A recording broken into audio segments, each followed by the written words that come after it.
talk about form criticism. You've already been exposed to what's called source criticism, that is, the branch of the academic study of the Bible that deals with sorting out what different traditions came together to make up the text that we currently have. Wellhausen's source critical analysis of the Pentateuch to arrive at JEDP, the documentary hypothesis, is a prime example. But this is not the only way to study the Bible. After we've divided the text into its various sources, we might want to go deeper. One area of study is the investigation into how the text we see before us were actually used, especially how they were used in the pre written stage while they were oral traditions. This area of study is called form criticism. Hermann Gunkel, a German biblical scholar from about a century ago, is the most important name associated with form criticism. His work mostly deals with Genesis and Psalms, but scholars have productively used form criticism for other parts of the Hebrew Bible. Form criticism has three basic steps. First, describe the form of a text. That is, what are its features? Where does it begin and end? How is it structured? This step, the description of the form, is where form criticism gets its name. Second, once you've gathered these pieces of information about a text, you can compare it with other texts in order to propose a genre. For instance, if text 1 has ABC features, and if text 2, while different, also has ABC features, they have formal similarities and thus can be said to be part of the same genre. The third step is to determine how this genre was used by ancient people. Gunkel's phrase for this was Sitz im Leben, that is, the life setting, the setting in life. The Sitz im Leben is how a genre was used on an ongoing basis. For instance, a genre might be used regularly in the temple or in a family setting. Perhaps there are a number of different texts or oral stories within a given genre, and the specific story one uses might differ depending upon the occasion, but the genre itself has a regular usage in its Sitz im Leben, its setting in life, and that's what form criticism aims to uncover. The Sitz im Leben is frequently confused with the historical context, but they are not the same. Let's take a text like Genesis 1 as an example. As we discussed last week, the historical setting of the composition of the priestly creation account can be dated to during or shortly after the Babylonian exile. We talked about how the priestly writer composed the Genesis 1 creation account as a way to bring order out of the chaos of exile. So that historical event, the exile, is possibly what inspired P to compose this story. But form criticism wants to know what type of story it is and where these types of stories were told. What genre does Genesis 1 fit into, and how was that genre used? That is the Sitz im Leben. If you remember from where we ended our discussion of the P creation account last week, you already know the answer. In the account, Elohim, God, rests on the seventh day, and I mentioned that part of the goal of the story is to provide an explanation for the origin of the Sabbath day. This story is, at least in part, an etiology, a story that explains the origin of something. Specifically, Gunkel's category for this text would be a ceremonial legend, because it attempts to explain the origin of a ritual or ceremonial observance. That is the form. Genesis 1 is one of many texts that were likely used in their pre-written oral stage to communicate answers about why the storytellers celebrate certain festivals or do certain rituals. It is a ceremonial legend.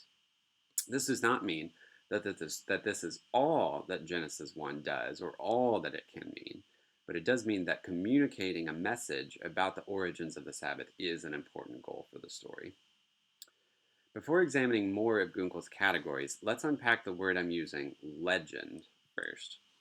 For some of us, this could feel like a threatening word, like myth, but remember that with myth, the story's value does not lie in its factual history or in its accurate reporting of events. Rather, the value of a story for these ancient people is in the deeper truths that it communicates, truths about who they are and what their relationship to God is. Like myth, the genre of legend need not be scary. On a surface level, a legend is simply trying to do something different than history is. History tends to be written and is often used for more formal or professional purposes, like recording a king's deeds in the records of the royal court. Legend, on the other hand, tends to be less formal and less professional, much more likely to be an oral tale passed down to explain something. History is usually more public, and legend is more personal. History will tend toward realism, but we'll question exactly how real some of the Hebrew Bible's history is later. But legend will often have more fantastical elements to it. Legend is not trying to be history, so we shouldn't hold it to historiographical standards. So that's a little bit about legend. So now let's look at what types of legends that Gunkel sees in Genesis. The first type of legend is the ceremonial legend, which we've already seen a great example of. A ceremonial legend explains the origin of a ritual or ceremonial observance. Another example is Genesis 17, part of which is P's story of God's covenant with Abraham. This story explains the origin of circumcision as a sign of that covenant. Remember that P is especially concerned with ritual, so ceremonial legends will be important for that source. An ethnological legend explains the origin or characteristics of a people. For instance, the story of the so-called curse of Ham in Genesis 9, which we examined last week, explains the origin of the Canaanites, according to the biblical writer. In addition, part of the goal of the story of Sodom and Gomorrah in Genesis 19 is to explain the origin of the Moabites and the Ammonites, so look at my video on that. In addition, much of the latter part of Genesis, in fact, describes the origin of the people of Israel and its 12 tribes. So these stories about the patriarchs and matriarchs rely on ethnological legends. Etymological legends explain the origin of a name. For instance, Genesis 28:19 explains the story behind the name Bethel. At that place, Yahweh speaks to Jacob in a dream, so he calls it the house of God, Bethel in Hebrew. You can see El there, meaning God. Genesis 32:31 explains the name Peniel, and there are two accounts that explain the name Beersheba in Genesis 21:31 and Genesis 26:33. An etiological legend explains the cause of something.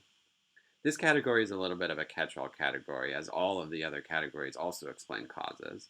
But this category is useful for describing, for example, Genesis 3:14, which explains why snakes have no legs. Originally, one assumes snakes had legs like every other animal.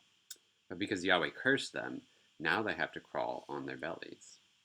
Form criticism helps us to see not simply what the original authors may have meant in these texts, but how the texts themselves may have been used. Some of these legendary explanations fit well into a cultic context, like the Bethel story, which may have been a story that was told at the shrine at Bethel. Other stories fit well into the home. If your ancient Israelite child asks you about where snakes come from, Genesis 3 provides an etiological answer for you. Where do snakes come from, Daddy or Mommy? Well, let me tell you the J creation story, and that'll provide you an explanation. Sometimes the Zitz in Lebanon is just an entertainment setting. It's another setting in life. In any case, form criticism helps us to surmise what these uses might have been.